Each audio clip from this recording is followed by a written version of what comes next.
7Artisans have been quite an interesting brand over the last few years, especially for us Fujifilm shooters. You could say they are one of the best third-party lens manufacturers at the lower end out there.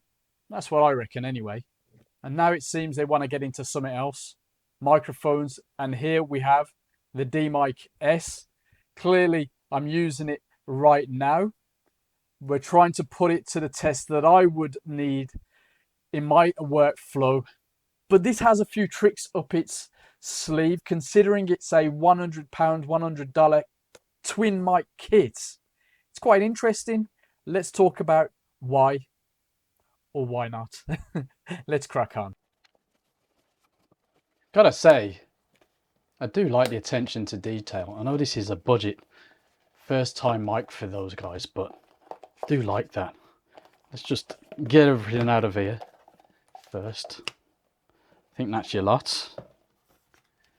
Good old quality control. Manual.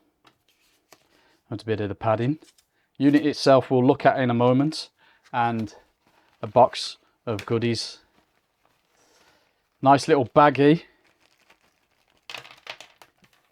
Look at that. Baggie. Dead cats. USB lightning cable. Look at that in a moment. USB-C to USB-C. Meant to say C on the other one. There we go. USB-C to type A. And now the camera audio cable. That's quite a thick cable. Also, I like that style of cable. Very good. Don't get too excited about cables. But we have this one, which goes your audio then for the camera, but also an earphone jack, headphone jack. Very cool. Nice bit of accessories there. However, evidently no external mic. So yeah, right.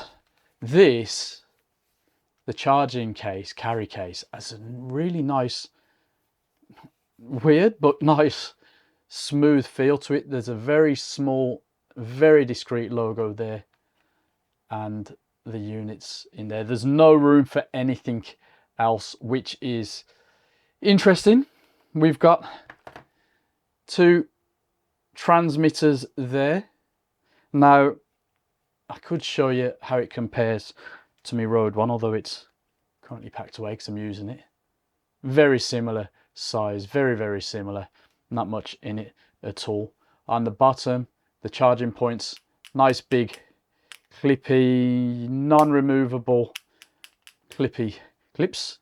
Mics on the top, input and USB-C there, and on the other side we have power and I believe mute. So has a one-click mute, multi-gear gain control, dual channel recording, I've probably already said, intelligent noise reduction, auto pairing. So as you can see, these are already paired up. If I put this one close to me, I know that's number 2 now because that's doing its thing. I'll put that back down there. Test my weak theory. Number 1's going wild now. Sorry, you didn't see that.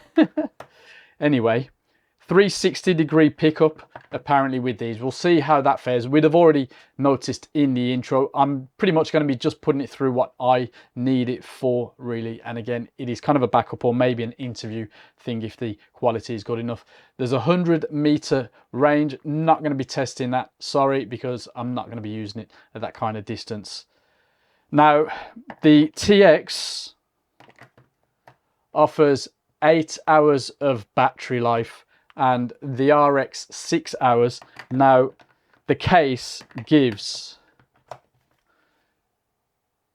or holds, I should say, enough for 2 to 3 charges of these 3 units. Not much else to say, really. We just need to continue the tests. I love that little package. It feels absolutely quality. These feel very nice compared to the Rodes. I will be using an external, but I'll put a note below if I'm using the onboard or an external. Yeah, I'm currently using my Rode Wireless Go, of course, with an external mic. The settings will be very similar, at least to start with. We might see how much we have to tweak it. But yeah, that's basically it. Not bad at all. Quite frankly, these instructions are absolutely tiny. Maybe I'm getting old, but yeah. Once you've cracked out the magnifying glass or squeezed your eyes up against it, you'll find it's not that clear about what the modes do. And this is quite a feature-rich kit considering the price. On the RX, you can change mono, stereo, and mono secure by double pressing the button on the top right of the RX. Now we're currently shooting in one of 3 modes, noise reduction mode. Now, at a click of a button on the side of this unit, which we'll do in a moment slightly awkwardly, you can flick it into original soundtrack mode or acoustic mode, which is represented by a green light on this. Right, I'm ready to show you. Green light over here, hopefully you'll see it. And that is original soundtrack mode. Now that also shows up on the RX. You might have spotted earlier on the close-up of that. Right, and now the next mode, which I don't care for at all, it's not for this, is suitably in red. And I'm not even going to click this back now. Reverb mode, that is very wild. There doesn't seem any way of adjusting it, so not even sure people that need reverb need this much reverb, but you let us know. Let us know if you've got some examples where it's worked well for you. Right, let's click back into noise reduction mode.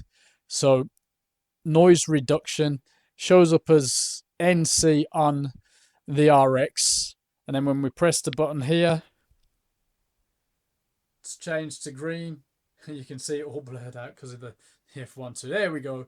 It's changed to green. Got a bit excited there. And that is what I think is my preferred mode. Now we're on mono secure up there. And this green mode, original soundtrack, or also known as acoustic mode. Yeah? How is it? I better play this back and find out before we sum up. Yes, this isn't where I would normally put it, but for this, it's absolutely fine, right? Anyway, as an overall package, is this worth £99? Well, if you're not overly critical about the sound quality, although what I've listened back so far seems fine to me, you let me know. I think it offers quite a lot for the price. It's well packaged. It's got almost everything I need. I love the little charging case, but I do wish there was a bit more space for a wired lav mic or a dead cat or two. But I get why they kept it small and gave us the baggy instead. So yeah, for £99, this isn't one for the strict audiophiles, but for those on a budget looking for a twin mic kit, definitely worth giving a try. Worth a try. You know what I mean. I'll see you in the comments below or wherever they are. Yes.